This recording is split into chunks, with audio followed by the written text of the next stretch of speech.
Le bras très bien, je vais m'en servir. Je vais faire un grand pas. Du côté où j'avance, mon bras va chercher loin et j'attrape son triceps. Ok, je me mets juste de l'autre côté. Je fais un grand pas, je vais chercher son triceps. De là, je colle au maximum. Okay, elle continue à tenir mon bras, il n'y a pas de problème. Ça ne lui sert pas à grand chose de toute façon. Okay, et à partir de là, maintenant que j'ai un bon contrôle, c'est parti pour genou, genou, plusieurs fois, peut-être mordre. À partir de là, je pourrais passer mon bras, verrouiller mon triangle de bras comme on a vu, garder mon contrôle et continuer à développer toutes les contre-attaques que je peux faire. Que ce soit en mordant, en frappant avec les poings, les coudes, les genoux. C'est bon sur ça? Donc d'abord le contrôle, ensuite les contre-attaques. Ici, donc vas-y, fais la technique. Ok, on reprend. Si je suis là, que je viens lui attraper le bras, tu fais la même chose. Tu fais la même chose. Et continue tes contre-attaques, elle a un contrôle maintenant, et ensuite tu passes ton bras par-dessus pour finaliser. Ça sera le même principe, on va pouvoir le retrouver ça. Ok? Donc, poignet ou bras, vous travaillez un petit peu là-dessus, c'est-à-dire je bouge, je viens lui attraper le poignet, ou je viens lui attraper le bras. Chose différente, par exemple s'il vient en croisé, et s'il vient là, et s'il m'attrape les deux, tout ça, après au fur et à mesure, bien sûr, on rajoutera des techniques, mais si on commence à faire la variante là, la variante là, la variante là, n'importe quel angle et tout, en fait je vais m'embrouiller complètement. Et juste, il faut que vous reteniez le principe. Donc encore une fois, le principe numéro 1, dès qu'il commence à y avoir contact et que j'ai décidé d'entrer dedans, c'est quoi? Contrôle, d'accord? Donc casser la distance, contrôle. Et quand je vais casser la distance, que ce soit n'importe comment on attrape le bras, quand j'ai décidé de casser la distance, c'est pas juste ça, regardez mon déplacement sur place. D'accord? Parce que d'ailleurs, elle est justement en train de m'entraîner. Vous travaillez beaucoup sur place, c'est-à-dire que là, vous faites comme ça. Okay? Mon déplacement, en fait, mon épaule, elle doit le rentrer dedans, et plus elle tire, justement, et plus mon déplacement va arriver fort. C'est vraiment, il faut que je rentre dedans, okay, pour avoir un maximum d'efficacité. On va par-dessus, ouais.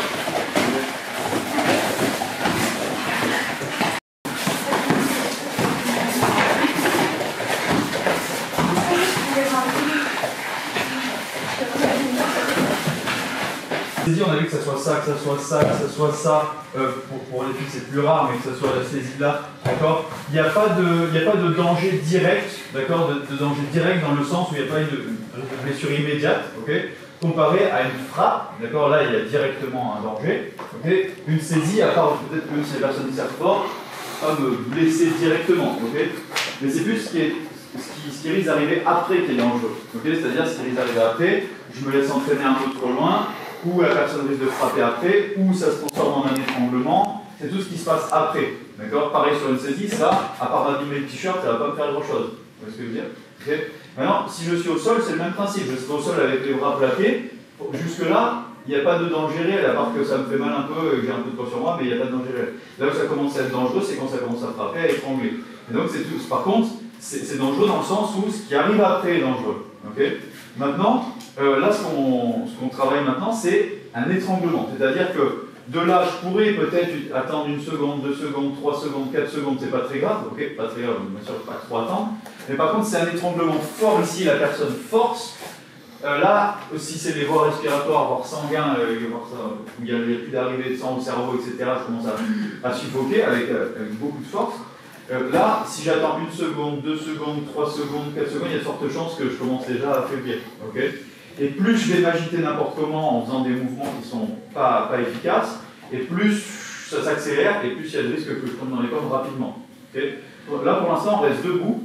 C'est l'objectif de la semaine, là, des défenses sur l'étranglement debout. Donc ça pourrait être un étranglement de face, de côté, d'accord, ça arrive de côté ici, et là on parle des étranglements vraiment à 2 mains comme ça, d'accord, parce qu'il y a des étranglements aussi avec les avant-bras, mais là on est sur ça, ou ça pourrait être aussi dans le dos là avec un étranglement ici. Là pour l'instant on va se concentrer sur un étranglement de face, ok.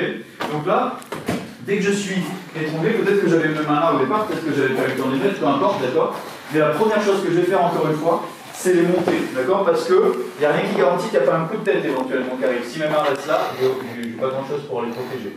Là, je ne suis pas hyper efficace non plus. Si j'ai mes mains à l'intérieur, ici, là, je pourrais protéger ma tête, d'accord. Donc, juste ça, d'accord, pour voyer de face, ok.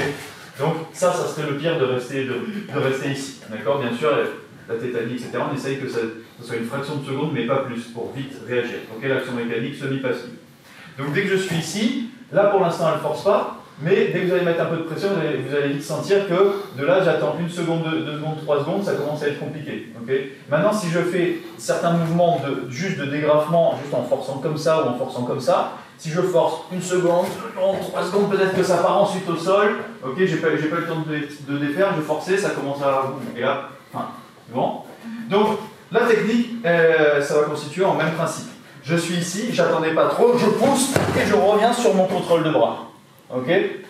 Comment je fais ça? C'est mes mains à l'intérieur. Le but, c'est que je travaille sur le pouce principalement. À partir du moment où j'ai dégrafé le pouce, on est bon. Okay, donc si je fais ça, j'ai pas beaucoup d'amplitude, j'ai pas beaucoup de force. Donc j'utilise pas que mes bras, j'utilise tout mon corps. C'est-à-dire que ma défense de corps, elle est là.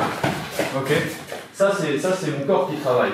Okay, c'est pas juste mes bras. Bien sûr, il y a mes bras aussi, mais c'est tout mon corps qui doit aller encore une fois de l'avant, comme on a travaillé avec la saisie du poignet.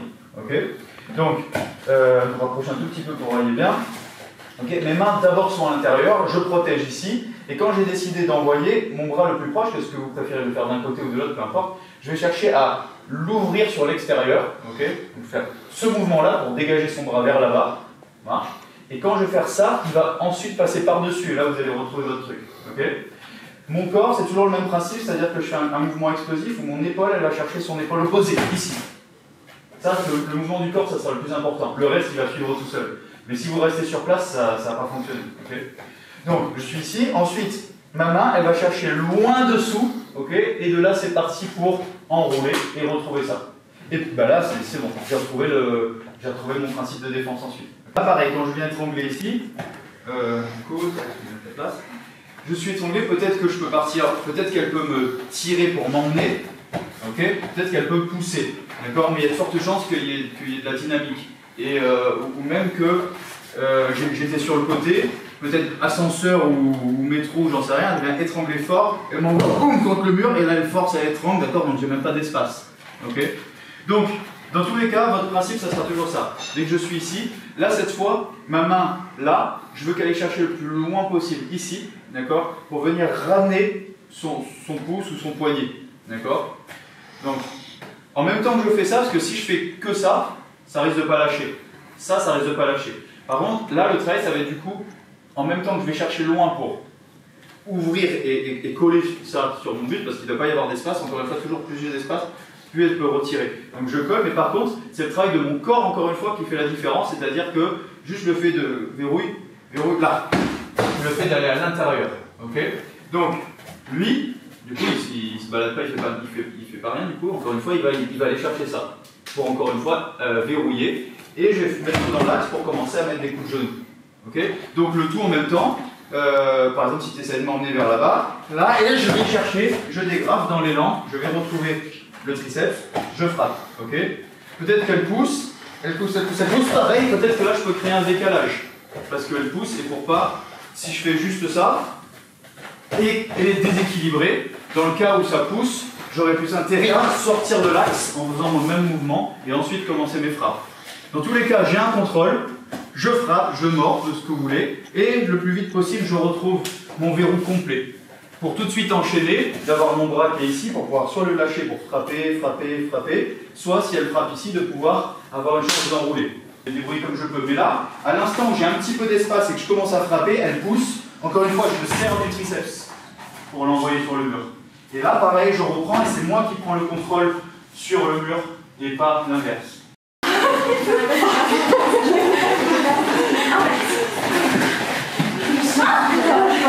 On va travailler ça maintenant. Vous allez prendre une patte d'ours comme ça, il reste à peu près 4 minutes. Okay, ça va être 4 minutes d'exercice intensif. Vraiment y aller à fond. Et comme on travaille encore une fois la saisie, si vous travaillez plein de fois la technique comme ça, mais gentiment, le moment où vraiment la personne force et essaie de m'emmener avec du mouvement, etc., si en fait je ne retrouve pas un peu la sensation, je ne retrouve pas le mémoire du corps, le cerveau ne fait pas la connexion, et en fait je ne retrouve pas ma technique. Okay, donc là, c'est pas, je ne demande pas de vous étrangler jusqu'à devenir bleu, okay, mais l'idée c'est d'avoir un minimum de verrou. Okay. Ça, clairement, là, je sais pas ce que c'est, mais là, c'est on joue quoi en fait, à ce moment-là. Okay. Là, ça commence à être sérieux, là, d'accord. Et je mets pas, et je force pas encore, c'est juste que je fais un verrou, d'accord. Et tu vois, si je fais ça, ok, là, je reprends, si je fais ça, ok, là, je force pas, c'est-à-dire que là, tu pourrais encore parler normalement, elle peut respirer, d'accord, mais la sensation d'avoir un verrou qui va nous étrangler, c'est traumatisant. Ok? Parce que c'est pas drôle, c'est tout l'inverse. Ok? Donc du coup, il faut se rappeler qu'à ce moment-là, c'est ma survie qui est en jeu. Ok? Donc encore une fois, si j'envoie pas l'information au cerveau de me dire il y a vraiment un étranglement, bah, le moment où il y en a vraiment un, état de stress. Il faut que vous ayez un truc en tête, c'est pas ça, d'accord? Parce que là, du coup, c'est foutu. Ok? Mais aller chercher un contrôle, et maintenant c'est moi qui lui saute à la gorge, et c'est à elle de se défendre maintenant. À elle ou à lui, c'est à elle de se défendre, d'accord? Et c'est plus à moi. À partir du moment où j'ai pris l'action. En face, si elle est ici, je vais faire l'étranglement de côté. Et après, elle doit se débrouiller pour sortir le plus vite possible. On s'en fout de restituer exactement la technique, ce qu'on veut, c'est agir. C'est bon? C'est pas subir. Prenez pas d'ours. Allez, go!